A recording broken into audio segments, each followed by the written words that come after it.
আমি আসলে প্রেজেন্টে থাকার চেষ্টা করছি। ওইটা শ্রীলঙ্কাতে শেষ হয়ে গেছে, আমার ফোকাসটা ছিল এই সিরিজ নিয়ে।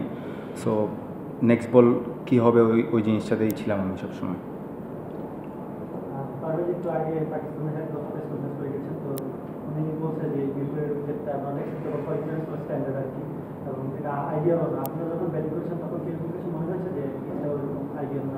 না, এমন কিছু তো ফিল হয়নি, কারণ হচ্ছিল আপনি যদি দেখেন আমরা 110 রান করছি, 16 ওভার করছি না, 16 ওভারে করছি। সো আমরা যদি 20 ওভারও খেলতাম তাহলে 160 এখানে করতে পারতাম। সো আমার থেকে মনে হয়নি যে এটা ওইরকম হইতে পারে। হইতে পারে যে ওরা অ্যাডজাস্ট করতে পারেনি, সো আমরা অ্যাডজাস্ট করার চেষ্টা করছি এখানে। আগের দিন তানজিদ শ্রীলঙ্কায় তানজিদ হচ্ছে 70 অড রান করেছিল, আজকে আপনি করলেন। একটা আলোচনা আছে আমাদের মধ্যে যে যেদিন আপনি ফেল করেন সেদিন তানজিদ বড় ইনিংস খেলেন, যেদিন তানজিদ ফেল করেন আপনি বড় ইনিংস খেলেন। আপনাদের মধ্যে আসলে এই ব্যাপারটা কেমন? অবশ্যই এটা আপনারা যদি বলেন তাহলে ভালো, কারণ একজনকে না একজনকে খেলতেই হবে। আর টি-20টা স্পেশালি যে যেদিন সেট হয় ওকে এরকম একটা স্কোর করলে আমাদের জন্য ইজি ম্যাচ জিতা। এটাই মনে হয় প্ল্যান ছিল যে উইকেট পড়ে গিয়েছিল, কিন্তু আপনি আর হৃদয় যখন ব্যাটিং করছিলেন যে টার্গেট যাই হোক শেষ পর্যন্ত ব্যাটিং করার জি, পার্টনারশিপ করার চেষ্টা করছি আমরা। এই ইন্টেন্ট ভালোই ছিল, আমাদের কথা হচ্ছিল যে ইন্টেন্টটা ঠিক থাকবে, কিন্তু আমাদের রিস্কলেস যত ভালো খেলা যায় আর কি। মুস্তাফিজের বোলিং সম্ভবত আজকে সবচেয়ে কম রান দিয়েছে 4 ওভারে বাংলাদেশের জন্য, 6 রান 2 উইকেট। খুব ভালো বল করছে মুস্তাফিজ ভাই, খুব ভালো বল করছে। আদার্স বোলারও অনেক ভালো করছে, যার কারণে হচ্ছিল আমরা ওদেরকে কম রানে বুক করতে পারছি। আপনি তো ক্লাব বয় ওপেনার, পাওয়ার প্লেটা খুব দারুণভাবে কাজে লাগে, কিন্তু যখন ব্যাক টু ব্যাক ফেলিওর আসে তখন আসলে ব্যাকুদ্দামাকে কি চিন্তা হয়? আপনি কি ন্যাচারাল খেলাটা খেলার চিন্তায় থাকে, নাকি কিছু রান করে আসলে জায়গাটা পাকা করা? টিম ম্যানেজমেন্ট থেকে এই ধরনের ওপেনারদের আসলে কীরকম মেসেজ এই ধরনের ওপেনার পেলে আসলে তারাও ন্যাচারাল খেলাটা খেলতে পারে? আসলে যখন ব্যাক টু ব্যাক উইকেট আসে তখন স্বাভাবিক যে কোনো টিমের একটু প্রেশার আসে। তো আমাদের প্ল্যানিংটা থাকে হচ্ছিল ছোটো একটা পার্টনারশিপ করা। ইন্টেন্ট ঠিকই থাকবে কিন্তু হচ্ছিল ছোটো একটা পার্টনারশিপ করে ইনিংসটা বিল্ড করা।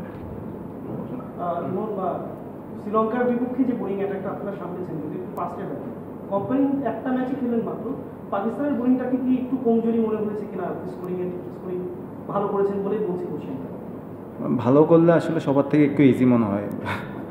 সো না, ওরাও ইন্টারন্যাশনাল খেলতেছে, সবাই এক্সপিরিয়েন্স, ওইখানে অনেক এক্সপিরিয়েন্স বলার আছে। সো ভালোই ছিল ওরাও। আপনি পাকিস্তানের বিপক্ষে লাহোরেও একটা 50 করেছিলেন খুব হাই স্কোরিং রেটে। বাংলাদেশেও আজকে সবাই যেখানে ফেল করছিল, পাকিস্তানের তরফ থেকে আমাদের তরফ থেকেও আপনি বেশ স্বাচ্ছন্দ্যে খেলছিলেন। পাকিস্তান কি আপনার জন্য একটু ইজি অপরচুনিটি? এভাবে তো চিন্তা করি না আসলে। পাকিস্তানের এই ইনিংসের পর বাংলাদেশ যখন উইকেটের আগে পড়ে গেল, তারপর আপনি হৃদয় এবং চাকরিয়ালে তিনজনে খুব স্বাভাবিক ব্যাটিং করে, আসলে উইকেটটা কি মনে হচ্ছে, মানে ব্যাটিং ফ্রেন্ডলি না বোলিং ফ্রেন্ডলি? বলারদের জন্য মিরপুর উইকেট একটু বেনিফিট থাকে, এটা নর্মাল জিনিস। বাট আমরা আসলে তখন যত চেষ্টা করছি হচ্ছিল অ্যাসেস করে এখানে যত আর্লি এখানে সেট হওয়া, ওইটা সবচেয়ে আগে প্ল্যানিং ছিল আমাদের। কত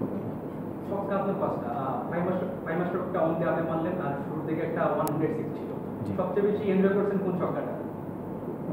100 ছয় যেটা মারছি। ছক্কা নিয়ে একটা প্রশ্ন করেছিলাম যে আগের ম্যাচে তানজিদ 6টা ছক্কা মেরেছিল, আজকে আপনি 5টা মেরে। যেমন দেখা যায় যখনই আসলে আপনারা শর্ট ইনিংস খেলেন 4-5টা ছক্কা থাকে, তো আসলে আপনাদের কি সিক্স হিটিং অ্যাবিলিটি একটু বাড়তি অ্যাডভান্টেজ দিচ্ছে কিনা যে টি-20 সঙ্গে টি-20 মানানসই ব্যাটিংটা করেন? অবশ্যই টি-20 খেলতে হলে এখন এই অ্যাবিলিটিটা থাকতেই হবে। আর আল্লাহর রহমতে আমাদের টিমের সবারই এই অ্যাবিলিটিটা আছে। একদম লাস্ট যে ব্যাটসম্যানটা আছে ওরও এই অ্যাবিলিটিটা আছে যে 6 মারার। সো এটা আমাদেরকে অনেক উপকার ভালো দিচ্ছে, এবং এটা আরও যত বেশি অ্যাডাপ্ট করতে পারবো আমাদের জন্য ভালো হবে।